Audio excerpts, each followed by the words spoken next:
అన్నయ్య, ఏంట్రా? నేను చాలా రోజుల నుంచి నీకు విషయం చెప్తున్నాను, గుర్తుందా? ఏ విషయం? అదే అన్నయ్య, నేను ఓ అమ్మాయిని ఓ అమ్మాయిని లవ్. ఓహో, లవ్ చేస్తున్నావా? ఆ విషయం నువ్వు నాకెప్పుడు చెప్పావురా? ఊళ్ళో అందరూ అనుకుంటుంటే నేను విన్నాను. సారీ అన్నయ్య, నీకు చాన్నాళ్ళుగా చెప్పాలనుకుంటున్నాను కదా, అందువల్ల చెప్పేశానేమో అనుకున్నాను. ఓహో, ఆ అమ్మాయి వచ్చిందన్నయ్య, బయట నిలబడి ఉంది. బయట నిలబెట్టడం ఏమిట్రా? లోపలికి తీసుకురా. అలాగే అన్నయ్య. ఏయ్, అన్నయ్య మంచి మూడ్లో ఉన్నాడు, రా. కమ్.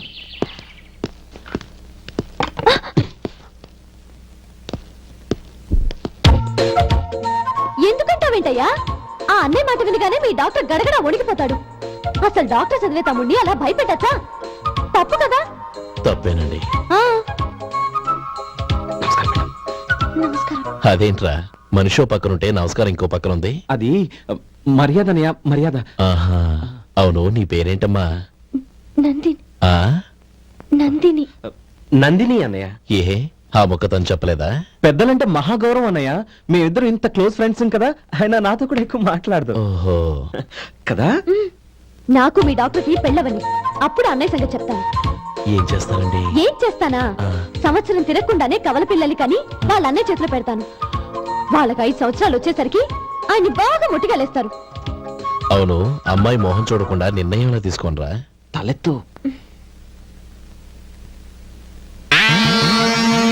ఏం చెప్తావు?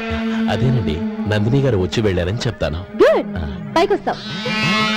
ఈయన మీ అన్నయ్య? అవును. నందిని, ఏమైంది? ఎందుకు ఏడుస్తున్నావ్? ఈయన మీ అన్నయ్యని తెలియక తెలియక హాస్పిటల్ దగ్గర మర్యాద లేకుండా దురుసుగా మాట్లాడాను. ఆయన ఈ పెళ్లి కప్పుకోరు.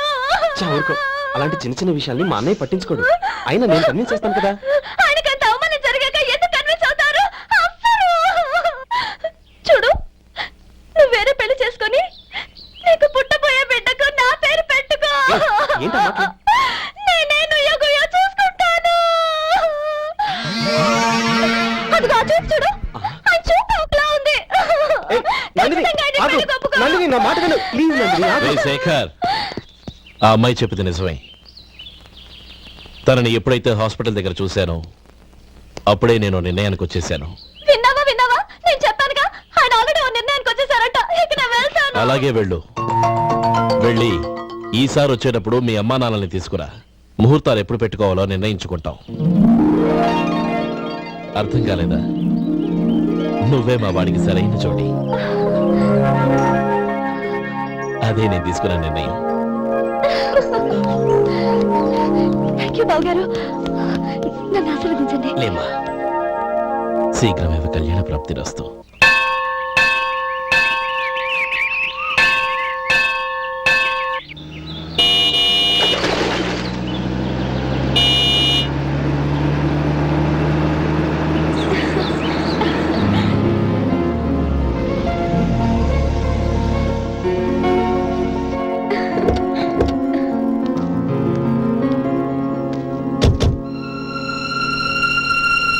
రామ్మా.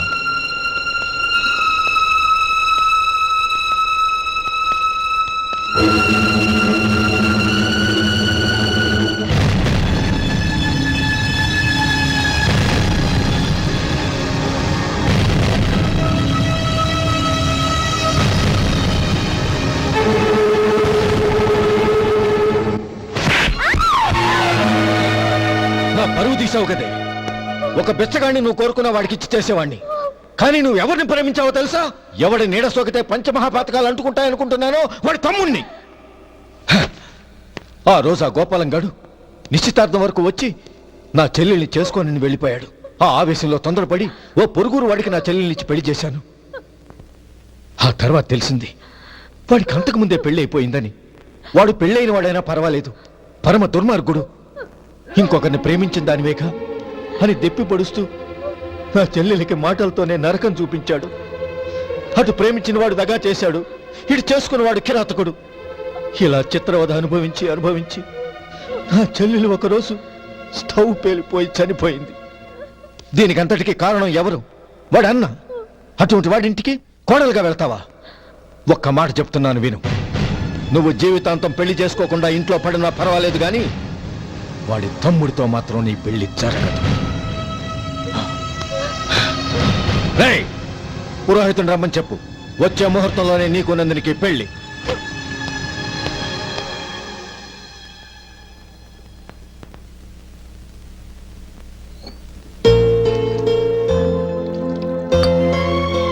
ఒరే, అదేంట్రా ఒక ముద్దైనా తినకుండా చేయగడిగేశావు? నాకు ఆకలి కాలేదు నానమ్మ.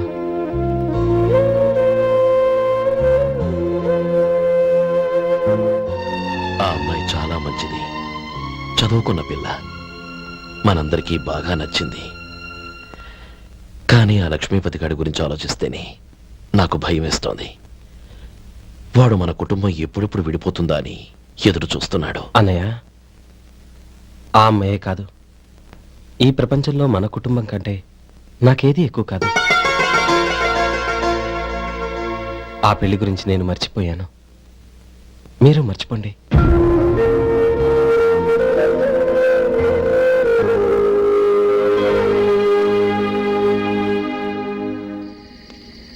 శేఖర్, నువ్వా? ఏంటి ఈ టైంలో వచ్చావు? నీతో ఓ విషయం మాట్లాడాలి. ఒకసారి బయటకు వస్తావా?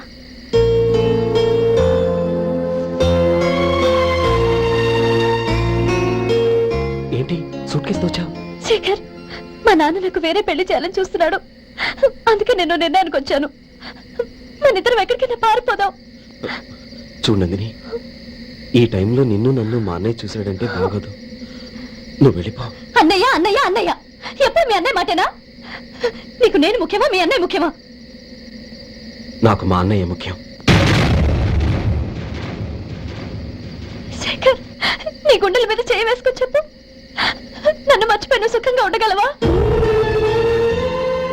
అది నాకు తెలియదు, కానీ మా అన్నయ్యకు తలవంపులు తెచ్చి ఖచ్చితంగా నేను మనశ్శాంతితో ఉండలేను. నా పరిస్థితి అర్థం చేసుకో. దయచేసి మీ నాన్న చూసిన సంబంధం చేసుకుని సుఖంగా ఉంటుంది. చాలా టైం అయింది, ఇంకా బయలుదేరు. నన్ను క్షమించు.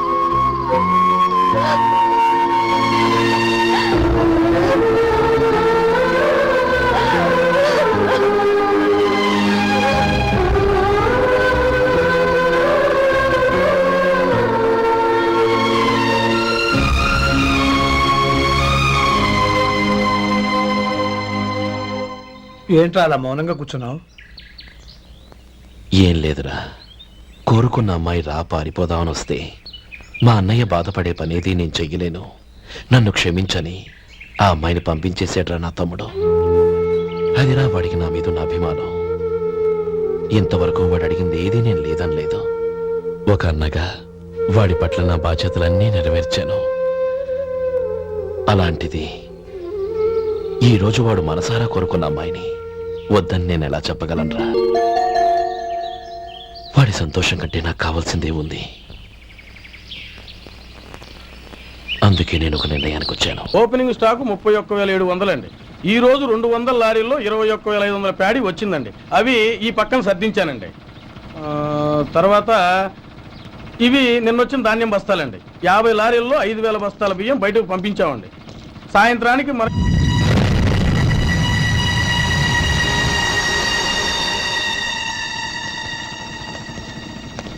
వీడెందుకు వచ్చాడు ఇక్కడికి? నమస్కారం. ఎందుకు వచ్చాడో అడుగు. నీ సహాయం అర్థించొచ్చాను.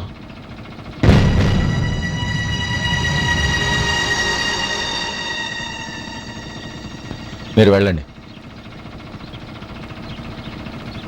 ఆ రోజు నీ చెల్లెల్ని నేను చేసుకోనన్నాను. ఏ పరిస్థితిలో అలా అన్నానో నీకు తెలుసు. నేను చేసింది తప్పని నీకు అనిపిస్తే ఆ తప్పుకి నా తమ్ముడిని శిక్షించద్దు. మన మధ్య ఉన్న విరోధం తెలియక వాళ్ళు ప్రేమించుకున్నారు. నేను నా తమ్ముడికి నీ కూతుర్ని మని అడగడానికి వచ్చాను. దయచేసి వాళ్ళ పెళ్లికి అంగీకరించు. నీ మొహం చూస్తేనే పాపమని సొంత ఊరినే వదిలేసి వచ్చిన వాణ్ణి. అలాంటి నేను నీ ఇంటికి నా బిడ్డనివ్వాలా? ఇన్నేళ్లుగా నీ నీడ కూడా నా మీద పడకూడదని పట్టుదలగా ఉన్న నేను దాన్ని వదులుకొని నీతో సంబంధం కలుపుకోవాలా? సరే, నేను నా పట్టుదలని ఆత్మాభిమానాన్ని అన్నిటినీ వదులుకొని నా కూతురిని తమ్ముడికిచ్చి చేశానే అనుకో. దానికి బదులుగా నువ్వేం వదులుకుంటావు? ఏం వదులుకుంటావో చెప్పు.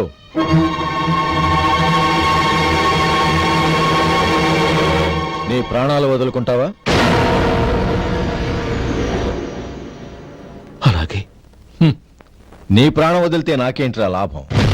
నువ్వు దేని మీదైతే ప్రాణాలు పెట్టుకున్నావో దాన్ని వదిలే. నీ తమ్ముళ్ళ మీదగా నువ్వు ప్రాణాలు పెట్టుకున్నావు, ఆ తమ్ముళ్లను వదిలే. అన్న అనే బంధానికి నువ్వు నీళ్లు వదిలేయాలి. ఎప్పుడు నీ తమ్ముడు నా కూతురి మెళ్ళలో తాళి కడతాడో అప్పుడే నీకు నీ తమ్ముళ్లకు ఉన్న అనుబంధం తెగిపోవాలి. నీ తమ్ముడు నా కూతురి మెళ్ళలో తాళి కట్టడానికి ముందే నువ్వు శాశ్వతంగా ఈ ఊరొదిలి వెళ్ళిపోవాలి. వీటన్నిటికీ నువ్వు అంగీకరిస్తేనే ఈ పెళ్లికి నేను అంగీకరిస్తాను.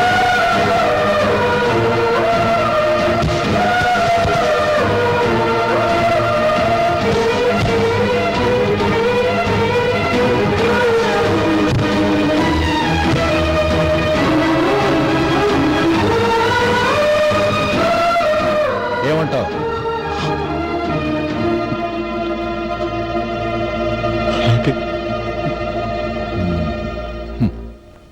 ప్రమాణం చేయి.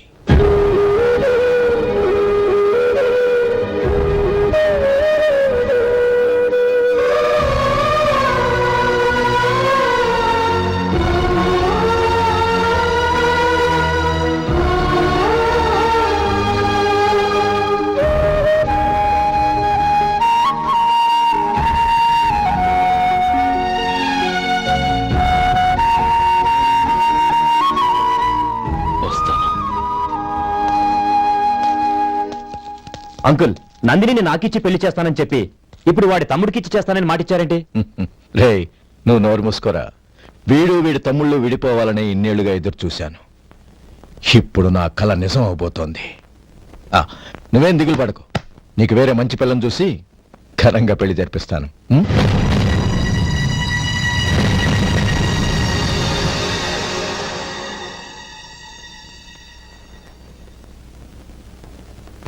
శేఖర్, మధు, నానమ్మా, రే, నువ్వు చాలా అదృష్టవంతుడివిరా. లక్ష్మీపతిని కలిశాను. పాప అనవసరంగా వాడిని అపార్థం చేసుకున్నావురా. వాడెంతో ఆప్యాయంగా నన్ను పలకరించాడు. ఆనందంగా ఈ పెళ్లి ఒప్పుకో. అనయ్య, ఏమిట్రా? నాకు పెళ్ళై పిల్లలు పుట్టాక వాళ్ళని నువ్వే పెంచాలి. వాళ్ళు నీ దగ్గర పెరిగితేనే ప్రేమానురాగాలకు అర్థమేంటో తెలుస్తుంది. అలాగేరా. నా దగ్గర కాకపోతే ఇంకెక్కడ పెరుగుతారు? వాళ్ళ తాతయ్య అమ్మమ్మ వచ్చి అడిగినా కూడా ఇవ్వను. సరేనా? Thank you.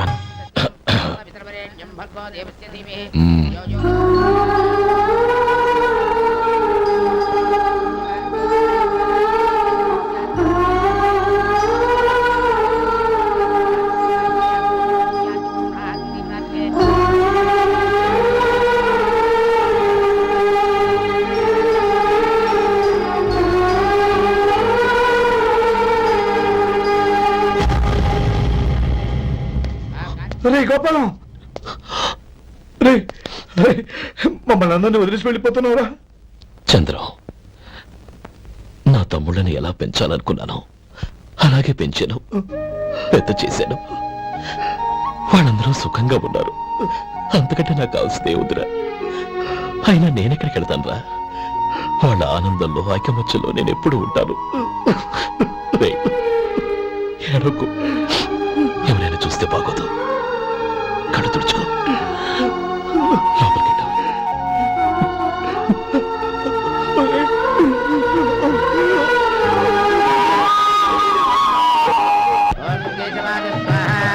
ఓం నారాయణాయ స్వాహా, ఓం మాధవాయ స్వాహా, గోవిందాయ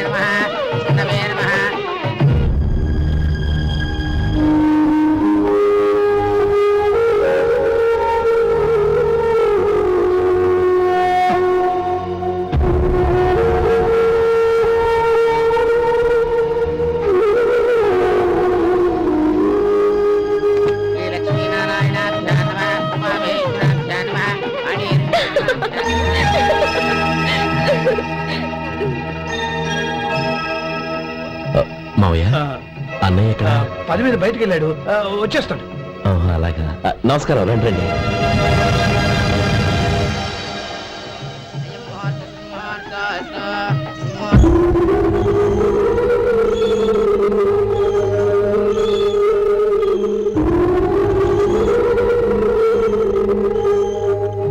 చంద్రు, గోపాలం ఏడ్రా? ఎక్కడా కనపడడం లేదు. ఇందాక నీతో మాట్లాడుతుండగా చూశాను. అది ఎవరినో పిలవడం మర్చిపోయాడంట, అక్కడికి వెళ్ళాడు. ఈ పాటికి వచ్చేస్తుంటాడు. అలాగే.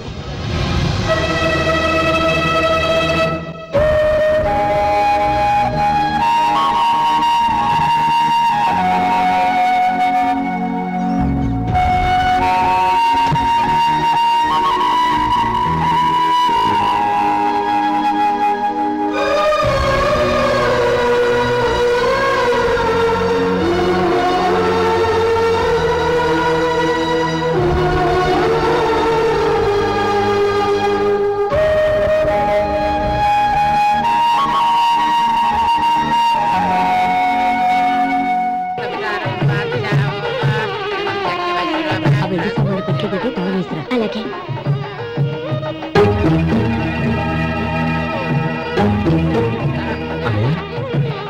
పెద్దని ఏడి చిన్న పని మీద బయటికి వెళ్ళాడంట, ఇప్పుడు వచ్చేస్తాడు.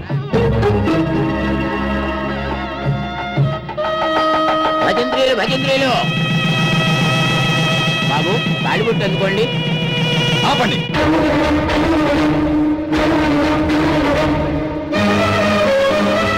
మా అన్నయ్య రానివ్వండి, తర్వాత తాళి కడతాను.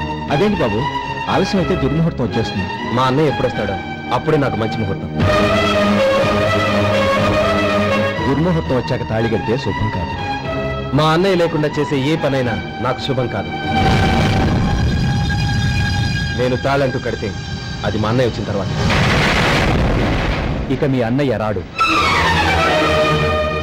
నువ్వు నోరుమై. ఏంటో అనేది నేనన్నది పచ్చి నిజం. నా మాట మీద మీకేమైనా అనుమానం ఉంటే అసలు జరిగిందేంటో ఈయన్ని అడగండి. మావయ్య ఏంటిదంతా? అసలు ఏం జరిగింది? మీరందరూ నన్ను క్షమించండి.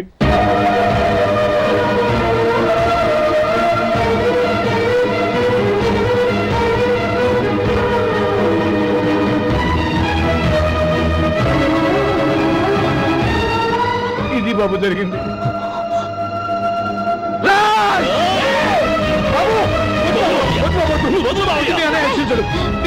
అర్థం చేసుకోండి. ఏదైనా గొడవ అయితే మన కుటుంబం గౌరవం ఏమవుతుంది? నా మాట వినండి.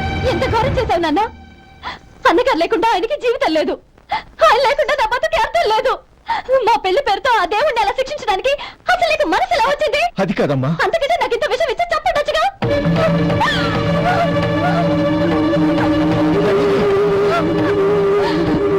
నందిని, నందిని, నందిని, అమ్మా నందిని, నా మాట వినమ్మా. నందిని, ఎందుకే బాధపడతావు? వాడు కట్టుకోకపోతేనే నిన్ను చేసుకోవడానికి నేనున్నానుగా.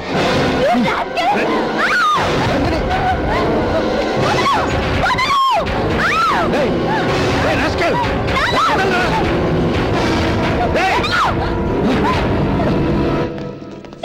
ఏయ్, లోపల.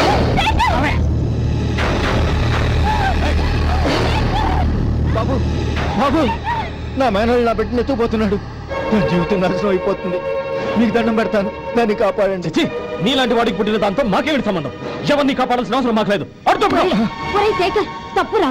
ఎప్పుడైతే అమ్మాయి నీతో పెళ్లి పీటల మీద కూర్చుందో అప్పుడే మన ఇంటి గొడవలేనట్టు లెక్క.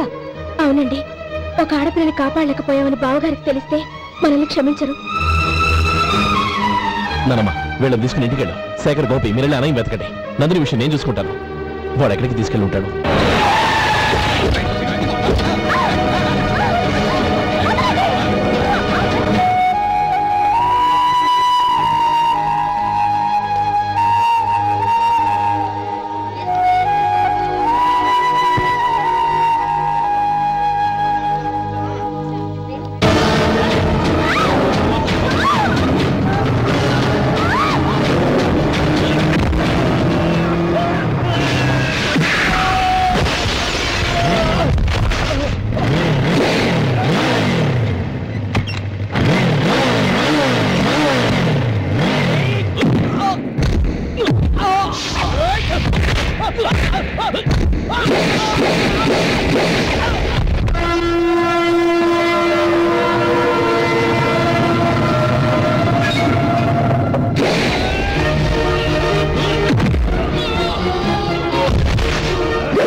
దండం పెడతాను, చంపదు.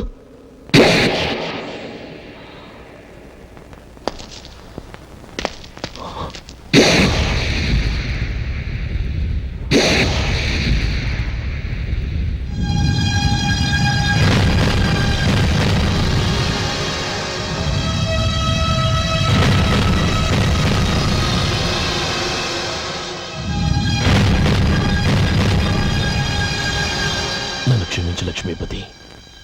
ఏ పెళ్లి జరగాలని నేను ఊరు వదిలి వెళ్ళిపోతాం అనుకున్నాను. ఆ పెళ్లి ఆగిపోతుందని తెలిసి ఆగలేక వచ్చాను. నేను వెళ్ళిపోతాను. అయ్యా, ఏమిటిది? లే. నన్ను క్షమించు గోపాలం.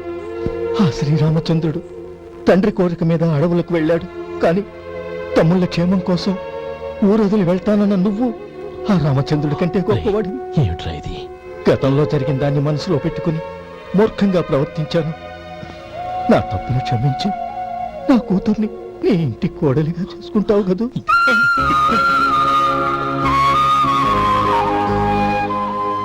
బావా, నా మనసులో ఉన్న కోరిక చెప్పనా? చెప్పు బాబా. నాకింకో జన్మంటూ ఉంటే నీ తమ్ముడిగా పుట్టాలనుందిరా.